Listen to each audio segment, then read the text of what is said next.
Assalamualaikum warahmatullahi wabarakatuh. Salam sejahtera bagi kita semua, karena di kesempatan kali ini kita kembali ke sekolah, yakni kita akan mempelajari materi-materi berkaitan dengan bahasa Indonesia kelas 11. Materi pertama di semester 1 kali ini yaitu kita akan membahas mengenai sebuah teks prosedur.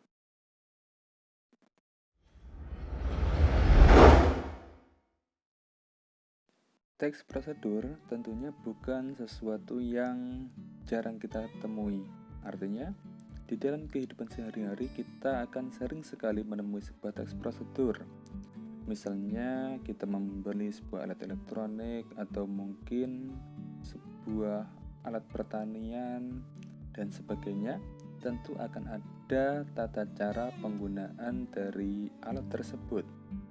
Nah, tata cara penggunaan itulah yang dinamakan teks prosedur. Dalam perkembangan masyarakat modern seperti saat ini, maka teks prosedur tersebut akhirnya berkembang menjadi beberapa tema. Nah, di antara beberapa tema, kita akan memperincinya adalah sebagai berikut.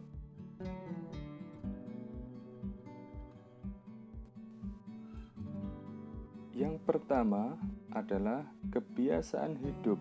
Adalah sebuah teks prosedur yang membahas mengenai kebiasaan hidup hampir semua orang. Asalkan ia mau, ia akan mampu melaksanakannya. Misalnya, kiat hidup sehat, kiat belajar menyenangkan, dan kiat sukses menabung. Nah, tema-tema tersebut artinya kita hanya perlu kebiasaan atau keinginan atau sebuah tekad atau niat yang mana dengan kebiasaan hidup yang baik maka kita akan menjadi pribadi yang lebih baik. Yang kedua adalah dengan tema aktivitas tertentu.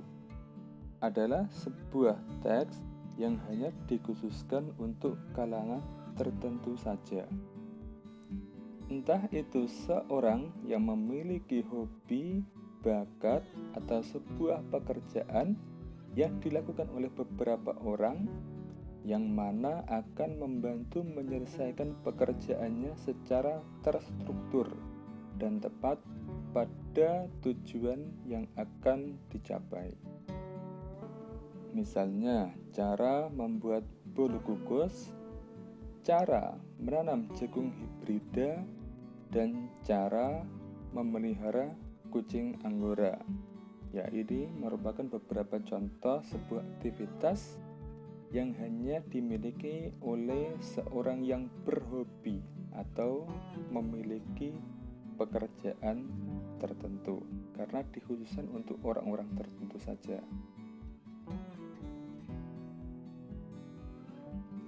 Dan tema yang terakhir yaitu yang ketiga, teks prosedur dengan tema penggunaan alat. Adalah sebuah teks prosedur yang mempunyai fungsi sebagai petunjuk penggunaan alat-alat tertentu. Yang mana ketika kita membeli sebuah alat tertentu yang baru dari toko, pasti di dalamnya akan terdapat petunjuk-petunjuk. Nah, petunjuk-petunjuk itulah yang dinamakan sebuah teks prosedur dengan tema yang ketiga kali ini. Misalnya, cara menggunakan Realme C11, yaitu sebuah produk terbaru dari Realme yang baru saja rilis. Kemudian ada cara menggunakan mixer, atau mungkin cara menggunakan pisau cukur, yang mana pasti akan sangat kebingungan bagi orang awam atau yang akan mencukur tanpa adanya petunjuk karena terlalu banyaknya pisau-pisau yang akan digunakan dalam mencukur. Karena nanti kalau salah pilih ukuran pisaunya, maka tidak sesuai dengan orderan. Nah, setelah kita melihat mengenai beberapa tema dari teks prosedur di atas, tentunya kita menjadi berpikir ya tentang bagaimana cara membuat sebuah teks prosedur tersebut.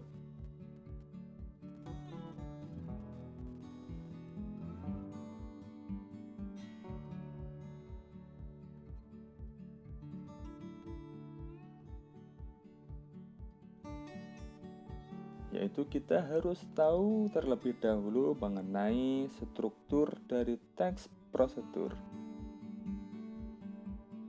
Struktur teks prosedur itu ada 3. Yang pertama adalah tujuan dari teks prosedur. Tujuan merupakan suatu pengantar tentang topik yang akan dijelaskan dalam teks. Artinya, dengan melihat tujuan, kita menjadi lebih termotivasi. Apa sih kegunaan dari teks prosedur yang akan kita baca ini? Yang mana awalan yang menarik tentu akan menarik minat bagi pembaca. Jadi, hati-hati dalam membuat teks prosedur. Yang menjadi kunci adalah awalannya.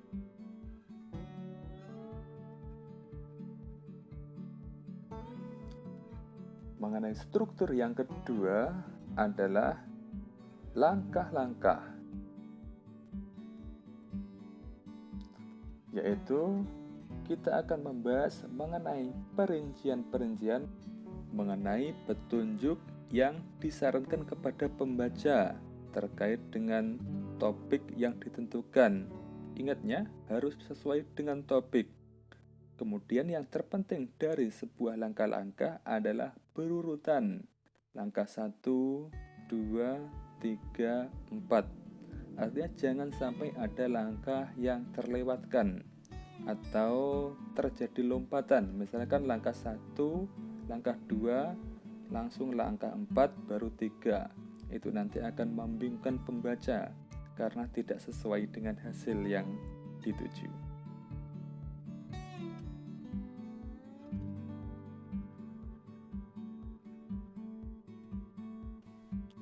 Struktur yang ketiga adalah penegasan ulang, yang mana di dalamnya kita akan memasukkan harapan atau manfaat yang akan dituju apabila semua petunjuk-petunjuk yang sudah ada itu dijalankan dengan baik. Nah, penegasan ulang ini juga sebagai penutup. Tetapi adanya penegasan ulang itu bersifat opsional. Opsional itu hanyalah sebuah pilihan. Artinya bukan sesuatu yang wajib, tetapi ini boleh ada, boleh tidak. Tidak pun sebenarnya sudah sesuai dengan prosedur pembuatan teks prosedur. Jadi bebas ini, boleh ada, boleh tidak. Oke, untuk mengetahui lebih lengkap mengenai contoh dari teks prosedur, silakan disimak teks berikut.